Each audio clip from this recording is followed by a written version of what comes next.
Article 3, Section 3. Treason against the United States shall consist only in levying war against them or in adhering to their enemies, giving them aid and comfort. No person shall be convicted of treason unless on the testimony of 2 witnesses to the same overt act or on confession in open court. So, partially, because remember, we're pre-Bill of Rights here. So partially it is not treason to say bad things about the government. You can say bad things and you cannot be punished for that, which was a thing that happened in England at the time. Yeah. You were legally permitted to not like your government.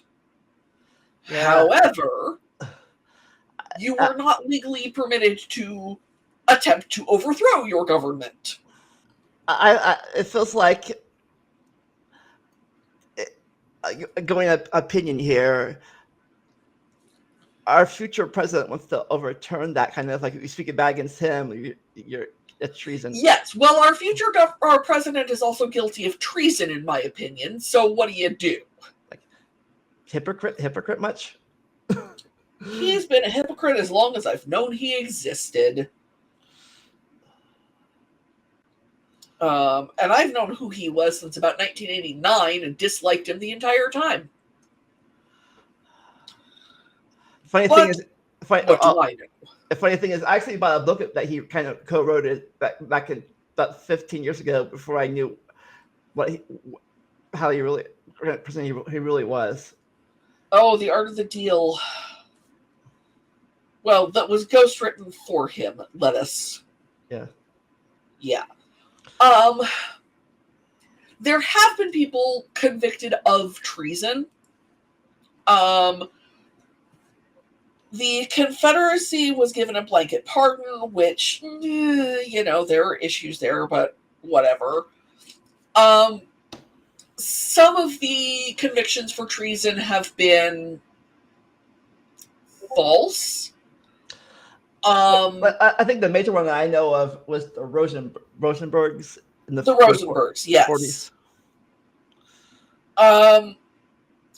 So it is true that Julius Rosenberg was definitely willing to give information to the Soviet Union. We do know that based on release of Soviet information on the subject.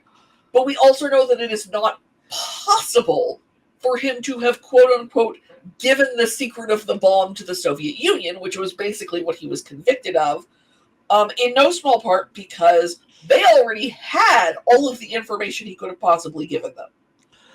Yeah, and I think, I might be wrong, but at least at the time, that's the only case besides murder that gives you the death penalty. Unless you're like in like a old court that they hang you for anything, like horse thieving. So federal crimes providing for the death penalty.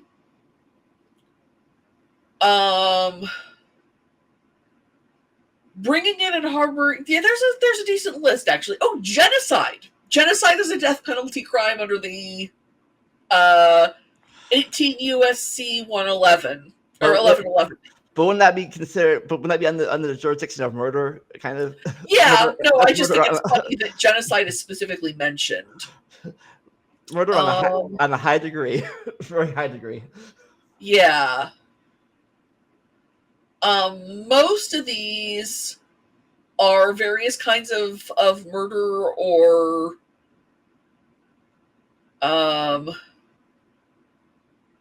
resulting in death.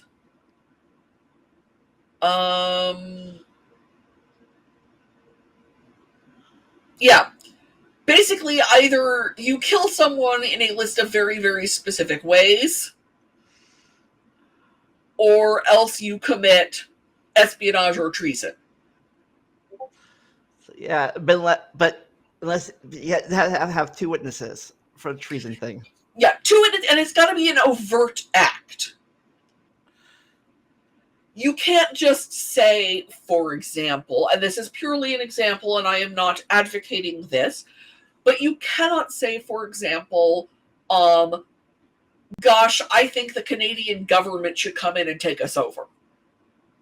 That's not treason. That's not sedition, which, is trying to encourage other people to overthrow the government. Yeah, I hope so, because this goes live on YouTube, and I heard her say that. Yeah, which again was purely for purposes of example and is not actually something I believe. The Canadian government has its own problems. Like Alberta. Sorry, that's a Canadian joke. I'm fine. Is that the one that borders you? No. We are bordered by British Columbia, which is fairly chill. Alberta is is further east of us and is basically Canada's Texas. Well, at least they're chill now. They weren't chill during the pig wars. Well, yeah, the pig wars were not that far north of me, and it was a whole thing, and there's a great oversimplified about it. Yeah, I saw.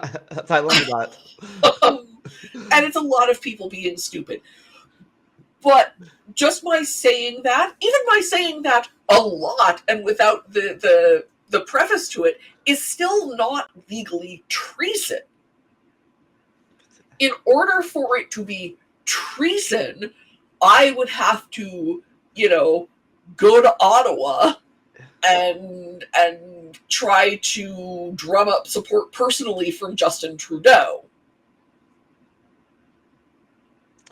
Which, I'm not going to do, not least because I can't afford to get to Ottawa. I don't even have the special ID that lets you get into Canada because I've never needed it because they passed that law after I stopped going to Canada. Special ID? Well, yeah, you've got to have, it's not a passport, but it's like a step down from a passport to cross the border. Especially in Washington, because apparently our state IDs don't pass muster. But back when I lived in Port Angeles, Washington, which is directly across the border from Victoria, British Columbia, which is the provincial capital of British Columbia, in fact, all you needed was ID, and you could just walk back and forth across the... Well, you couldn't where I was because it's 17 miles of water, but you could sail back and forth across the border with no problem. The closest I ever been to the Canadian border would have been when I went to Niagara Falls. Yeah. Yeah, it is I believe it is the longest undefended border in the world. There are not armies enforcing that border anywhere along it because it's just Canada. It's not that big a deal. Yeah, there's no wall. There's no Canadian wall. Only a Mexican wall. Yeah. There's I believe it's Oscar winning. It's definitely Oscar nominated movie about somebody who drives across a lake between the U.S. and Canada in the winter, and they're breaking the law. They're smuggling something. I don't remember what. I haven't seen it in a really long time. But that's a thing that people can do because there's no one there stopping you from doing it. But it makes me wonder if the Canadians are able to keep us out of Canada. Like, we got to keep the Americans out of Canada. I'm sure there are Canadians who would love to build a wall. Be like, keep the Americans out. See, I used to joke, all the Mexicans are coming to America and all the Americans are going to Canada. Yeah. There's a Due South episode where a Canadian couple is in Illinois for the day going to the outlet malls because the taxes are cheaper than they are in Canada. Did you ever before he got controversial, did you ever watch Dave Chappelle show? No, I was never really into him. He's pretty funny, but my favorite one was they talked about how medical prices in America were high, So if I'm president, I'll give everyone in America fake Canadian ID. Go to Canada, get their medical. Yeah. I had Canadian friends years ago who, when we were talking about their healthcare, they were heavy fighters for the Society for Creative Anachronisms, which is a medieval recreation society. I mean, these women wore armor and they hit people with big rattan sticks as a hobby. And apparently, occasionally one of them would get injured. It didn't happen as much as you might think because the rules of the system are designed to minimize injury. But it was considered on the same level as chess by the Canadian healthcare system, which we all found delightful. But yeah, I forget if it was either in Canada or in Europe. But this guy had open heart surgery and stuff, and all he paid for was parking, the parking lot. Yeah. Parking. Yeah. My Canadian friends love their healthcare. I forget exactly what year it was, but there was this thing, a bunch of different countries were doing a thing where people in that country voted for the greatest person in their nation's history, and the Canadians voted for the guy who set up their free healthcare system. Like, could it be better? Yeah, of course it could. Could it be worse? Hello. Yeah. Yeah. You don't see Canadian healthcare executives getting shot at, kids. Yeah, I'm having surgery on my hand this Saturday, and hopefully my insurance covers it. Otherwise, I can't afford it. Oh, best of luck. That's Yeah, I gained a cyst. I have a cyst in my hand. I'm getting it removed. Oh.